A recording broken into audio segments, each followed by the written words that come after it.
तो सबसे पहले हम देखेंगे कि पावर BI को इंस्टॉल कैसे करना है। आप पावर BI को सिंपली माइक्रोसॉफ्ट स्टोर से भी इंस्टॉल कर सकते हो। मैं आपको बता देता हूँ कैसे। सिंपली आपको माइक्रोसॉफ्ट स्टोर को ओपन करना है। वहाँ पे आपको सर्च बार में पावर BI डेस्कटॉप लिखना है।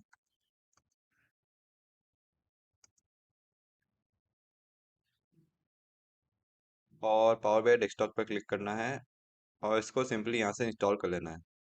मैंने इसको ऑलरेडी इंस्टॉल कर रखा है, इसलिए मेरे पास डायरेक्टली ओपन का ऑप्शन आ रहा है। आप पावर BI को ब्राउज़र से भी इंस्टॉल कर सकते हैं। आप सिंपली कोई भी अपना ब्राउज़र ओपन कर दीजिए और उस पे आप Microsoft dot power BI search करिए। आपके पास ये लिंक आएगा, इस पे क्लिक करिए। यहाँ पे आपको प्रोडक्ट्स में जाना है। प्रोडक्ट्स में जाके पावर BI पे जाना है और फिर डेस्कटॉप पे क्लिक करना है। यहाँ पे एक डाउनलोड फ्री का ऑप्शन है, ये आपको सीधा वापस माइक्रोसॉफ्ट स्टोर पे रिलोकेट कर देगा। आपको इसको ने क्लिक नहीं करना है। आपको सी डाउनलोड एंड और लैंग्वेज ऑप्शंस पे क्लिक करना है। यहाँ पे जाके आपको ऑटोमेटिकली इंग्लिश लैंग्वेज सेलेक्टेड आ रहा है। आपको सिंपली यहाँ पे डाउनलोड पे क्लिक करना है और फिर आपके अगर आपका 64 बिट है पीसी का कॉन्फ़िगरेशन तो आप 64 बिट वाला डाउनलोड कर सकते हैं। अदरवाइज आप ये वाला डाउनलोड कर सकते हैं। सिंपली इस पर क्लिक करके आप डाउनलोड पे क्लिक कर दीजिए, आपका पावर BI का सेटअप डाउनलोड हो जाएगा। और जैसे कि हम बाकी दूसरे एप्लीकेशंस को इंस्टॉल करते हैं वैसे ही हमको पावर BI डेस्कटॉप को इंस्टॉल करना है। कोई स्पेशल कॉन्फ़िगरेशन नहीं है इसका। मैंने इसको ऑलरेडी इंस्टॉल कर रखा है, इसलिए मैं इसको वापस डाउनलोड नहीं करूँगा। तो चलिए अब देख लेते हैं पावर BI का इंटरफेस कैसा होता है। तो सिंपली मैं यहाँ से पावर BI को ओपन कर लूँगा।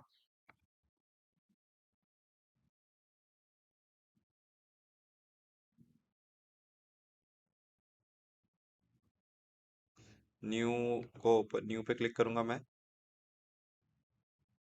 और ये मैं पावर BI खुल चुका है। यहाँ पे आपको काफ़ी सारे ऑप्शंस दिख रहे होंगे। इन सबको हम डिटेल में समझेंगे ड्यूरिंग दिस कोर्स। तो इससे पहले कि हम पावर BI पे काम करना चालू करें, हमको ये समझना पड़ेगा कि पावर BI का वर्कफ्लो कैसे काम करता है। तो पावर BI के वर्कफ्लो में बेसिकली 4 स्टेप होते हैं। सबसे पहले आप डेटा को पावर BI से कनेक्ट करते हो। आपका डेटा सोर्स कुछ भी हो सकता है, maybe SQL, maybe Excel, maybe CSV और भी बहुत सारे ऑप्शंस होते हैं पावर BI के अंदर। फिर आप डेटा को ट्रांसफॉर्म करते हो। इस प्रोसेस के अंदर आप डेटा से अनवांटेड चीज़ें हटाते हो और डेटा को अपने हिसाब से अरेंज करते हो। फिर आप डेटा को विजुअलाइज करते हो। डेटा विजुअलाइजेशन के अंदर आप रिपोर्ट्स बनाते हो, डैशबोर्ड्स बनाते हो और जो भी आपका विजुअलाइजेशन है वो बनाते हो। और फाइनली आप रिपोर्ट्स को पब्लिश कर देते हो। तो ये होता है बेसिक वर्कफ्लो पावर BI में काम करने का। तो पावर BI के अंदर पहला स्टेप होता है डेटा को पावर BI से कनेक्ट करना। तो अगर आपको एक्सेल या SQL से डेटा को कनेक्ट करना है तो डायरेक्टली आप इन ऑप्शंस पे क्लिक कर सकते हो। आप आपका SQL और एक्सेल का डेटा यहाँ से कनेक्ट हो जाएगा। अगर आपको कोई और सोर्स से डेटा को कनेक्ट करना है तो सिंपली आप गेट डेटा पे क्लिक करिए और यहाँ पे आपको मल्टीपल सोर्सेज मिल जाएंगे डेटा के। जैसे कि आप CSV फाइल से भी डेटा को कनेक्ट कर सकते हो, XML फाइल से भी डेटा को कनेक्ट कर सकते हो, जेसन से भी कर सकते हो और भी बहुत सारे ऑप्शन हैं यहाँ पे। ठीक है। तो सबसे पहले मैं एक एक्सेल फाइल के डेटा को कनेक्ट करूंगा। उसके लिए मैं इंपोर्ट डेटा फ्रॉम एक्सेल पे क्लिक करूंगा और मेरा ये वो फोल्डर ऑलरेडी यहाँ पे खुला हुआ है जहाँ पे मैंने वो डेटा सेव कर रखा है।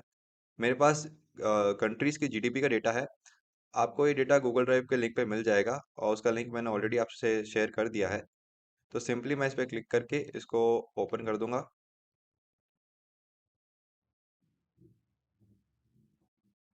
जैसे ही मैं इसको ओपन करूंगा मेरे पास एक नेविगेटर खुल जाएगा। इस नेविगेटर के अंदर हमको GDP ऑफ कंट्रीज का डेटा मिल जाएगा। ठीक है। अब पावर BI के अंदर जो भी डेटा सेट्स होते हैं, पावर BI उन डेटा सेट्स को क्वेरीज का नाम देता है। तो इस GDP कंट्रीज के अंदर हमारे पास एक ही डेटा सेट था, तो उसको पावर BI ने क्वेरी वन का नाम दिया है। अब जैसे ही मैं क्वेरी वन पे क्लिक करूंगा मेरे पास इस डेटा का प्रीव्यू खुल जाएगा। यहाँ पे मैं देख सकता हूँ इस डेटा टेबल के अंदर क्या क्या है। तो यहाँ पे जैसे मेरे पास कंट्री है, डिस्क्रिप्शन है, उसका यूनिट्स है, स्केल दिया हुआ है, ईयर दिया हुआ है, GDP दिया हुआ है। ठीक है। तो ये सब मेरे पास चीज़ें दे रखी है। अब जैसे ही मैं इस क्वेरी वन को सेलेक्ट करूंगा मेरे पास दो और ऑप्शन आ जाएंगे, एक तो लोड का ऑप्शन, एक ट्रांसफॉर्म का ऑप्शन। अगर मैं लोड पे क्लिक करता हूँ तो ये data as it is Power BI के अंदर लोड हो जाएगा। और अगर मैं ट्रांसफॉर्म पे क्लिक करता हूँ तो मेरे पास पावर क्वेरी एडिटर खुल जाएगा। देखिए मैंने अभी ट्रांसफॉर्म पे क्लिक कर दिया है, और जैसा कि आप देख सकते हो कि यहाँ पे मेरा पावर क्वेरी एडिटर खुल चुका है। अब ये जो पावर क्वेरी एडिटर है, ये पावर बीआई से एक सेपरेट विंडो है। आप देख सकते हो बैकग्राउंड में ऑलरेडी मेरा पावर बीआई चल रहा है यहाँ पे, और पावर क्वेरी एडिटर जो है मेरा एक सेपरेट विंडो है। तो पावर क्वेरी एडिटर की मदद से हम डेटा को क्लीन कर सकते हैं, ट्रांसफॉर्म कर सकते हैं, और हमारे हिसाब से अरेंज कर सकते हैं।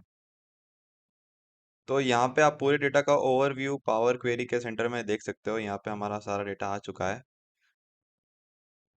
अब यहाँ पे जो भी अननेसेसरी कॉलम्स है हम उनको रिमूव करेंगे। जैसे कि मुझे ये शॉर्ट डिस्क्रिप्शन वाला कॉलम नहीं चाहिए, तो सिंपली मैं इस पे क्लिक करूंगा, होम पे जाऊंगा और फिर रिमूव कॉलम पे क्लिक कर दूंगा। जैसे मैं रिमूव कॉलम पे क्लिक करूंगा, ये कॉलम मेरा रिमूव हो जाएगा, और ये वाला स्टेप मुझे अप्लाई स्टेप्स में दिख जाएगा। इसके पहले वाले स्टेप्स पावर बीआई ने ऑटोमेटिकली अप्लाई कर दिए हैं, जो कि आपको यहाँ पे दिख सकते हैं। और आप जो भी स्टेप्स को यहाँ पे अप्लाई करोगे वो आपको यहाँ पे अप्लाइड स्टेप्स में दिखने लग जाएंगे। फिर अगर आपको कोई भी अनवांटेड स्टेप को हटाना है तो सिंपली आप क्रॉस पे क्लिक करिए और आपका वो अनवांटेड स्टेप हट जाएगा। तो अभी मुझे यहाँ पे दो तीन कॉलम हटाने हैं। जैसे कि मुझे ये डिस्क्रिप्शन वाला कॉलम नहीं चाहिए, मुझे यूनिट्स वाला कॉलम नहीं चाहिए, क्योंकि और मुझे स्केल वाला कॉलम नहीं चाहिए, क्योंकि ये मेरे एनालिसिस में काम नहीं आने वाले। तो सिंपली मैं क्या करूँगा, इन तीनों को कंट्रोल दबाऊंगा और इन तीनों को सिलेक्ट कर लूंगा। ये एक सेकंड। इन तीनों को मैंने अब सेलेक्ट कर लिया। अब मैं होम पे जाऊंगा और रिमूव कॉलम्स पे क्लिक कर दूंगा। रिमूव कॉलम्स पे क्लिक करने के बाद आप देख सकते हैं कि ये तीनों कॉलम्स हट चुके हैं। तो अब हमको एनालाइज करना है कि जो कॉलम्स के अंदर डेटा है वो करेक्ट है कि नहीं। जैसे कि आप ये जीडीपी वाले कॉलम में देख सकते हैं, कुछ डेटा के अंदर नॉट एप्लीकेबल लिखा हुआ है, एन ए करके लिखा हुआ है। तो हमको ये वाले रोज नहीं चाहिए, तो हम उसके लिए क्या करेंगे, इस डेटा को फिल्टर आउट करेंगे। फिल्टर आउट करने के लिए हमको क्या करना है, इस जीडीपी वाले को सिलेक्ट करना है, कॉलम को। फिर वहां पे इस डाउन एरो पे क्लिक करना है। जैसे मैं डाउन एरो पे क्लिक करूंगा, मेरे पास काफी सारे फिल्टरिंग के ऑप्शन आ जाएंगे। फिर सर्च बार के अंदर मेरे को एनए को सर्च करना है। तो एनए सबसे बॉटम में होना चाहिए हमारा। तो मैं स्क्रॉल करके बॉटम में चला जाऊंगा। फिर एनए को अनटिक कर दूंगा। जैसे ही मैं एनए को अनटिक करके ओपन करूंगा, आप देख सकते हैं यहाँ पे नॉट एप्लीकेबल वाली रोज हट चुकी है। तो अब हम कॉलम्स के डेटा फॉर्मेट को चेक करेंगे। यहाँ पे देख सकते हैं कि ऊपर हमारे कॉर्नर पे डेटा फॉर्मेट्स लिख रखे हैं। यहाँ पे एबीसी लिख रखा है, यहाँ पे 1 2 3 लिख रखा है, यहाँ पे एबीसी और 1 2 3 लिख रखा है। तो जब मैं अब यहाँ पे एबीसी पे क्लिक करूंगा तो मुझे पता चल जाएगा कि एबीसी किस चीज़ का फॉर्मेट है। तो यहाँ पे मैं देख सकता हूँ कि एबीसी टेक्स्ट फॉर्मेट है, और जो कि करेक्ट भी है, क्योंकि यहाँ पे सब हमारा टेक्स्ट डेटा ही पड़ा है। फिर सेकंड वाले कॉलम पे जब मैं जाता हूँ तो यहाँ पे 1 2 3 लिखा है, मैं इस पे क्लिक करूंगा। तो यहाँ पे मुझे पता चलेगा कि 1 2 3 एक होल नंबर का फॉर्मेट है, जो कि करेक्ट है, क्योंकि यहाँ पे मेरे ईयर्स सारे जो भी है वो होल नंबर्स ही है। तो जब अब मैं थर्ड कॉलम पे जाऊंगा तो यहाँ पे एबीसी और 1 2 3 दोनों लिखा है। इसका मतलब ये मिक्स डेटा है, ये टेक्स्ट डेटा भी है और होल नंबर का डेटा भी है। तो मैं इसको होल नंबर के डेटा में कन्वर्ट कर दूंगा। तो मैं सिंपली होल नंबर पे क्लिक करूंगा और ये डेटा होल नंबर के डेटा में कन्वर्ट हो जाएगा। तो अब हमारा डेटा क्लीन हो चुका है और एनालिसिस के लिए रेडी है। मैं होम पे जाऊंगा और क्लोज एंड अप्लाई पे करूंगा। अब ध्यान रखिएगा कि अगर आप क्लोज एंड अप्लाई पे क्लिक नहीं करेंगे तो आपके जो भी चेंजेस आपने करे हैं वो यहाँ पे नहीं होंगे। तो अब मैं होम पे जाऊंगा और क्लोज एंड अप्लाई पे क्लिक करूंगा। अब ध्यान रखिएगा कि अगर आप क्लोज एंड अप्लाई पे क्लिक नहीं करोगे तो आपने जो भी चेंजेस करे हैं डेटा में वो सेव नहीं होंगे। तो ध्यान से जब भी आप data query power query editor को क्लोज करें, आप क्लोज एंड अप्लाई पे जरूर क्लिक करें। तो मैं क्लोज एंड अप्लाई पे यहाँ क्लिक कर दूंगा।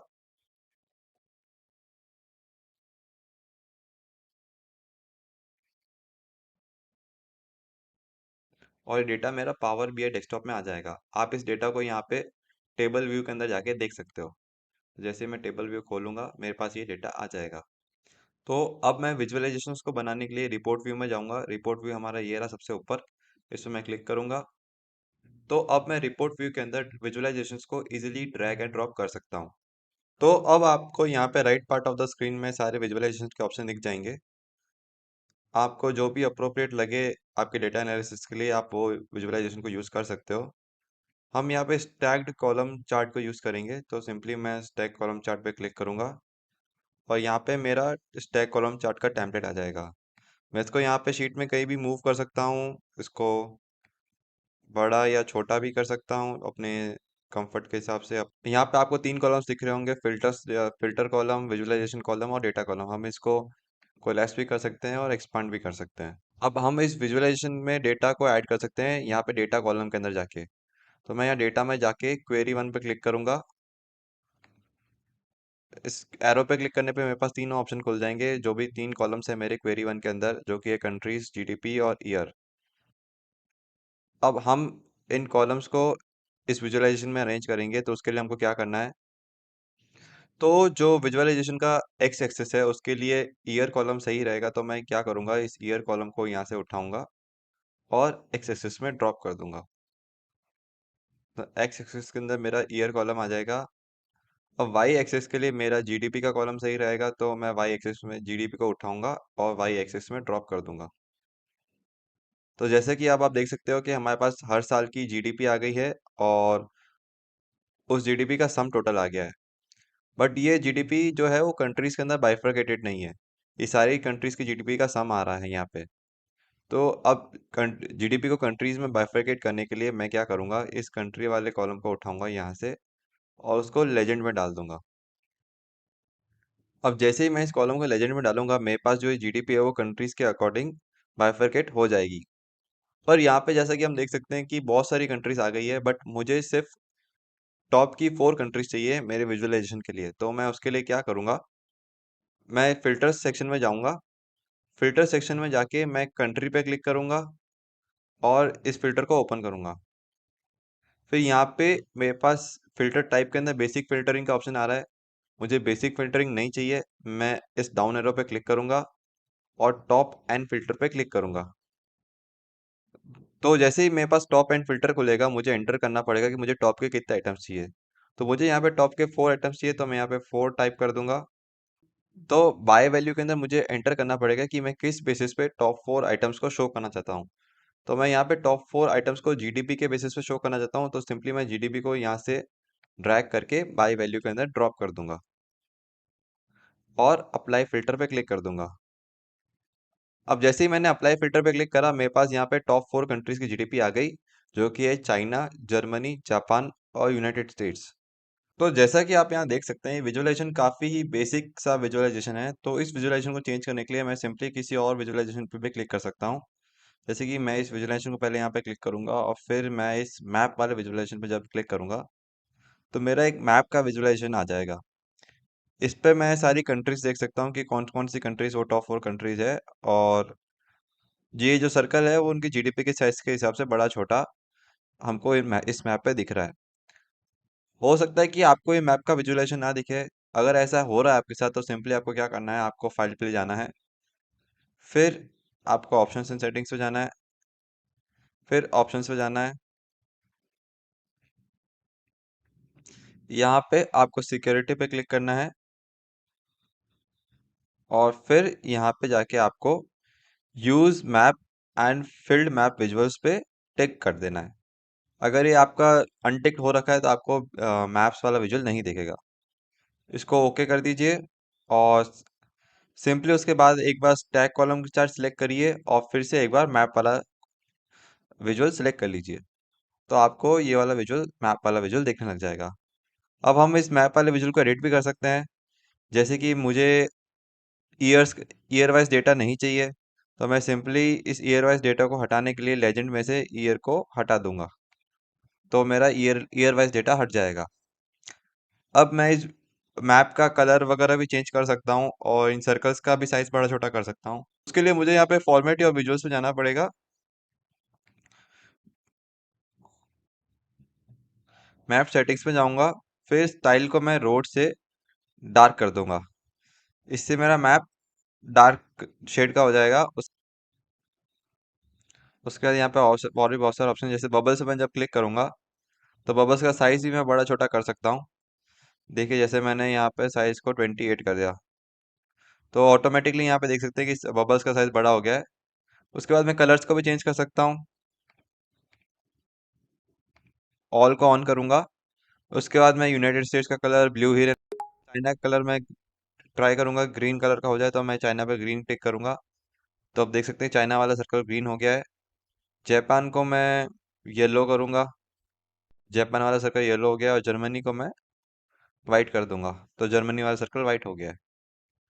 उसके बाद मैं इन सब कंट्रीज का नाम भी शो कर सकता हूँ, तो उसके लिए मेरे को सिंपली कैटेगरी लेबल्स को ऑन करना पड़ेगा, और यहाँ पे मेरे सब कंट्रीज का नाम भी आ जाएगा। तो ये था हमारा पहला विजुअलाइजेशन।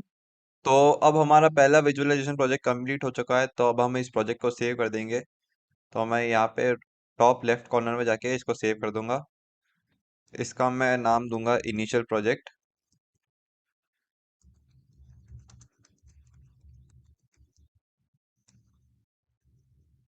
और ये PBIX फॉर्मेट में सेव होगा, PBIX पावर बीआई का फाइल होता है। तो अब मैं इसको सेव कर दूंगा,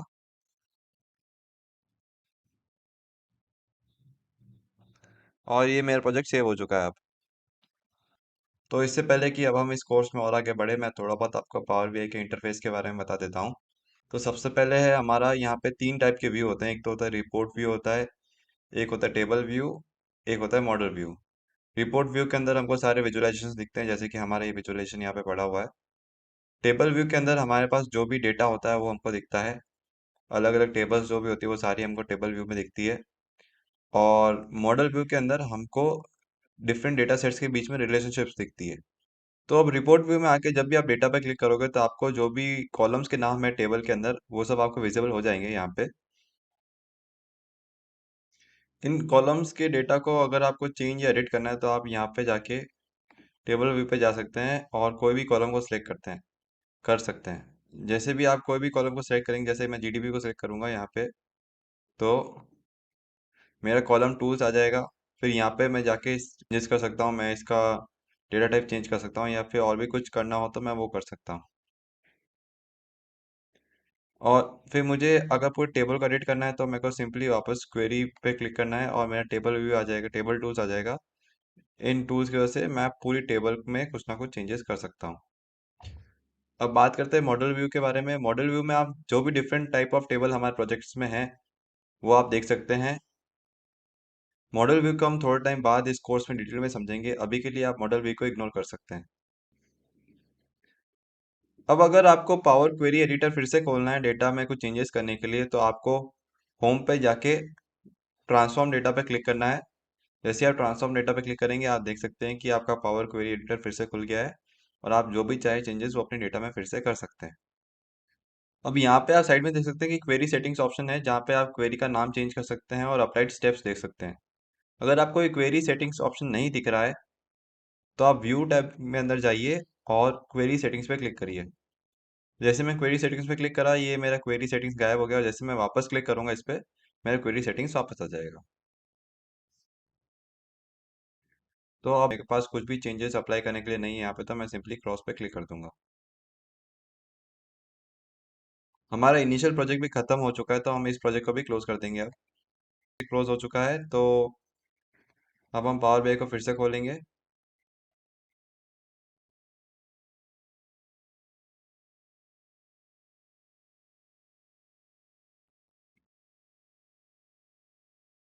न्यू रिपोर्ट पे जाएंगे, और अब हम एक सैम्पल टेम्पलेट बनवाएंगे।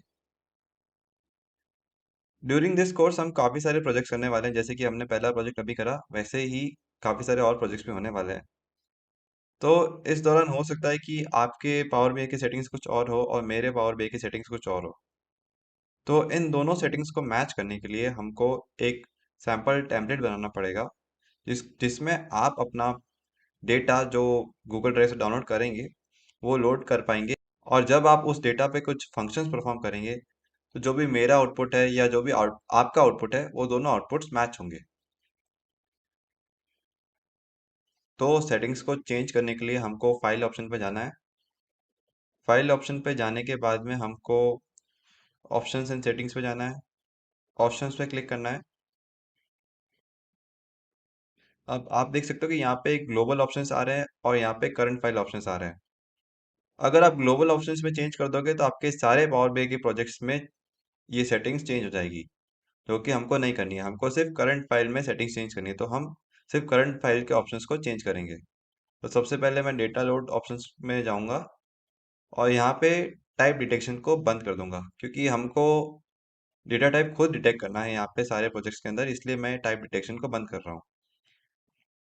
मैं सारे रिलेशनशिप्स वाले ऑप्शंस को भी बंद कर दूंगा, बिकॉज ये जो रिलेशनशिप वाले ऑप्शंस है वो मॉडल व्यू से रिलेटेड है, और मॉडल व्यू वाले ऑप्शंस अभी हम इग्नोर कर रहे हैं, देयरफॉर हम इसको भी अनसेलेक्ट कर देंगे। ऐसे ही मैं टाइम इंटेलिजेंस फीचर्स को भी अनसेलेक्ट कर दूंगा। अब हम रीजनल सेटिंग्स में जाएंगे। रीजनल सेटिंग्स में आपको लोकेल फॉर इंपोर्ट दिख रहा होगा यहाँ पे लिखा हुआ। लोकेल जो है वो इंटरप्रेट करता है नंबर्स को, डेट को और टाइम को। जैसे कि फॉर एग्जांपल आपने अगर जर्मनी सेलेक्ट कर रखा है यहाँ पे, तो ये जर्मनी के हिसाब से नंबर्स, डेट और टाइम को इंटरप्रेट करेगा। तो आपको इस लोकल फॉर इंपोर्ट को इंग्लिश यूनाइटेड स्टेट्स पे सिलेक्ट करके रखना है, अगर आपने कोई आपके सिस्टम में कोई और लैंग्वेज सेलेक्ट हो रखी है तो। और अभी मेरा और आपका पावर बीआई का कॉन्फ़िगरेशन सेम हो चुका है। मैं ओके पे क्लिक कर दूंगा और अब मैं इस टेम्पलेट को सेव कर दूंगा। इस फाइल का नाम मैं एम्प्टी टेम्पलेट रखूंगा। टेम्पलेट। आप इस फाइल को जिस भी फोल्डर में कन्वीनियंट हो वहां पे सेव कर सकते हैं।